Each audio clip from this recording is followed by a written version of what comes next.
जय हिंद। आइए आज हम कर रहे हैं हमारा परीक्षा अध्ययन 2024 मैथमेटिक्स क्लास 10th का सेट 1 का सॉल्यूशन।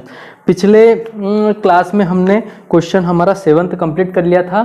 तो बच्चों हमारी 2024 की परीक्षा अध्ययन निकाल लो मैथमेटिक्स की।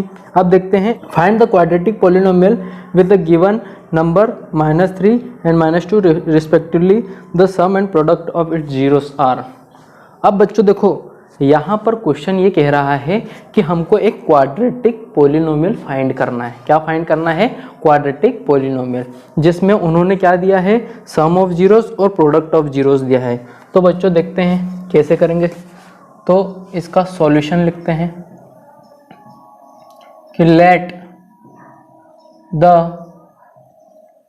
क्वाड्रेटिक पॉलिनोमियल इस, मान लेते हैं ax का square plus bx plus c, ये हमारा क्वाड्रेटिक सॉल्यूशन है। अब गिवन क्या है बच्चों? हमको गिवन है, क्या गिवन है? कि sum of zeros. Sum of zeros कितना है बच्चों? ये है हमारे पास -3 और दूसरा है। अब बच्चों ध्यान से सुनो, जब सम ऑफ जीरोस दिया है, इससे पहले एक चीज़ समझो कि बच्चों हमारे पास अल्फ़ा और बीटा इसके 2 जीरोस होते हैं। पर बच्चों बहुत सारे बच्चे गलती ये करते हैं कि इसमें -3 और जो 2 दिया है, एक को अल्फ़ा और दूसरे को बीटा मान लेते हैं, जहां वो बिल्कुल गलती कर देते हैं। जबकि जो ये -3 की जो वैल्यू है, ये क्या है? अल्फ़ा प्लस बीटा की वैल्यू है। और जो 2 की वैल्यू है, ये जो 2 है हमारे पास, ये किसकी वैल्यू है? अल्फ़ा डॉट बीटा की वैल्यू है। तो बच्चों इस चीज़ को आप लोग ध्यान रखेंगे, ठीक है। अब हम जानते हैं, हम क्या जानते हैं? We know sum of zeros. Sum of zeros क्या होता है?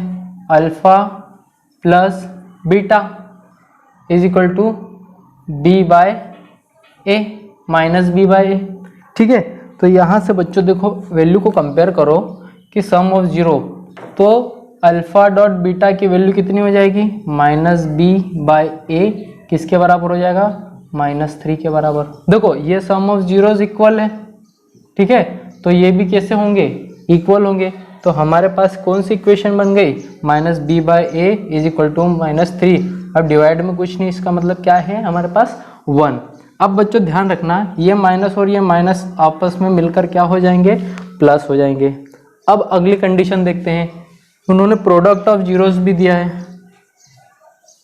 Product of zeros, product of zeros क्या है? Alpha dot beta is equal to c/a, ठीक है। यहाँ प्रोडक्ट ऑफ जीरोस पहले हमको गिवन क्या है? 2।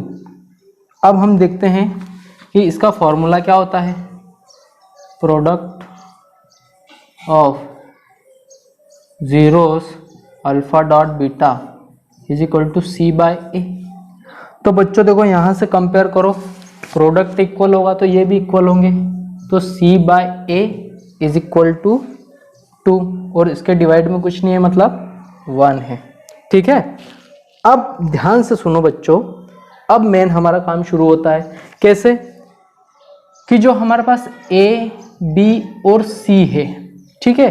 तो सबसे पहले जो a होगा उसका कोफिशिएंट बराबर करेंगे। जैसे यहाँ पर a की वैल्यू 1 है और यहाँ पर भी a की वैल्यू 1 है, ठीक है। तो हम क्या करेंगे? On comparing a, b and c, तो यहाँ क्या लिखेंगे?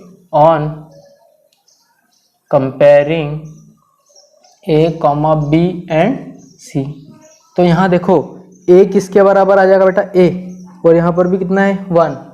तो a इज इक्वल टू 1, ठीक है। अब दूसरा b की वैल्यू कितनी आएगी? b की वैल्यू देखो सामने कितनी है? 3। तो b की वैल्यू कितनी है? 3। और हमारे पास c की वैल्यू कितनी आ जाएगी? तो 2 आ जाएगी, है ना। तो अब मैं मान लेता हूँ, इसको हम पहले दे देते इक्वेशन 1। तो लिखेंगे putting values of a, b and c in equation fast. तो करो पुट, a की वैल्यू 1 है तो x का स्क्वायर प्लस b की वैल्यू 3 है तो 3x का स्क्वायर और प्लस c कितना है 2 है तो 2। तो बच्चों हमको जो रिक्वायर्ड क्वाड्रेटिक इक्वेशन थी वो ये रही, क्वाड्रेटिक पॉलिनोमियल, सॉरी, ठीक है। तो हमको इस तरीके से ये इसको सॉल्व करना है, ठीक है। अब ध्यान से सुनो, अगर मान लो कि हमें यहाँ पर a की वैल्यू कुछ और देता और यहाँ पर a की वैल्यू कुछ और देता, फिर क्या करते हैं? तो हम सबसे पहले क्या करना रहता है, डिनोमिनेटर को हम इक्वल करते हैं। क्या करते हैं बच्चों? डिनोमिनेटर को इक्वल करते हैं। आइए इसी का और का पार्ट देखते हैं, जब तक कि आप उतार लीजिए। अब हम करते हैं बच्चों 8th क्वेश्चन का ही और वाला पार्ट। तो देखो जो भी हमने पिछले क्वेश्चन में किया है बिल्कुल सेम काम करना है। ये 8th का था तो हम और वाला पार्ट कर रहे हैं बच्चों। इस टाइप का क्वेश्चन बिल्कुल ये मान के चलो कि डन आएगा ही। तो आप इस टाइप का कोई सा भी क्वेश्चन करके जाइए, आप मेथड समझ लीजिए, बाकी सारा काम वैसा ही होगा। जैसे इसी तर्ज पे मैं एक दूसरा क्वेश्चन करता हूँ कि हमारे पास और का क्वेश्चन ये कहता है कि क्वाड्रेटिक पॉलिनोमियल का सम दिया है 1/4। तो हम जानते हैं कि sum of 0 alpha plus beta minus b/a होगा। तो यहाँ पर माइनस b/a किसके बराबर होगा? 1/4 के। डन, ठीक है। अब देखो बच्चों यहाँ पर अगली चीज, प्रोडक्ट कितना है? -1। तो यहाँ पर जो प्रोडक्ट है वो किसके बराबर है? -1। तो प्रोडक्ट हम जानते हैं 0 का क्या होता है? c/a। तो c/a किसके बराबर हो जाएगा? -1 के बराबर। अब इसके डिवाइड में कुछ नहीं है बच्चों, तो कितना है? 1 है। अब बात यहाँ ये समझो कि देखो बच्चों a की वैल्यू यहाँ पर तो a है और यहाँ पर 1 है, तो क्या किसी इक्वेशन में दो जगह a की वैल्यू अलग अलग हो सकती? नहीं। तो हम क्या करेंगे, इस पहले a की वैल्यू को इक्वल करेंगे। अब जो a की वैल्यू 4 है तो इसको तो हटा नहीं सकते, तो हम क्या करेंगे, a की वैल्यू 4 लेके आएंगे। कैसे? अगर मैं एक काम करूँ, ऊपर में 4 का मल्टीप्लाई करता हूँ तो इधर 4 से डिवाइड भी कर दूंगा, ये कट जाएगा तो वही बचेगा जो हमारे पास है। पर यहाँ पर ये क्या हो जाएगा? ये हो जाएगा -4 डिवाइडेड बाय 4। तो अब देखो c की वैल्यू -4, a की वैल्यू 4 और यहाँ पर भी a की वैल्यू 4 हो गई। इस क्वेश्चन में एक चीज़ ये ध्यान रखना है कि हमें a की वैल्यू को सबसे पहले इक्वल करना है और a की वैल्यू हमेशा आएगी डिनोमिनेटर में। तो याद रखना ये दोनों फ्रैक्शन के पहले क्या करोगे, डिनोमिनेटर को सेम करना है, चाहे फिर मल्टीप्लाई करना हो चाहे डिवाइड करना हो। तो हमने देखो दोनों को बराबर कर दिया। अब कंपेयर कर लेंगे, a की वैल्यू यहाँ पर भी 4 यहाँ पर भी 4, तो a की वैल्यू हो जाएगी 4।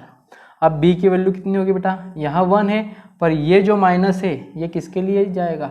माइनस के लिए। तो यहाँ पर कितना हो जाएगा? b की वैल्यू -1 हो जाएगा। और यहाँ पर c की वैल्यू कितनी आएगी? -4। अब a b c की वैल्यू कहाँ रखेंगे? इक्वेशन 1 में। तो इक्वेशन 1 क्या बनेगी? 4x का स्क्वायर प्लस b, तो b की वैल्यू -x और -4। तो यही है बच्चों हमारा क्वाड्रेटिक इक्वेशन, ठीक है। आई होप आप समझ गए होंगे। अब हम करते हैं हमारा नेक्स्ट क्वेश्चन, क्वेश्चन नंबर 9।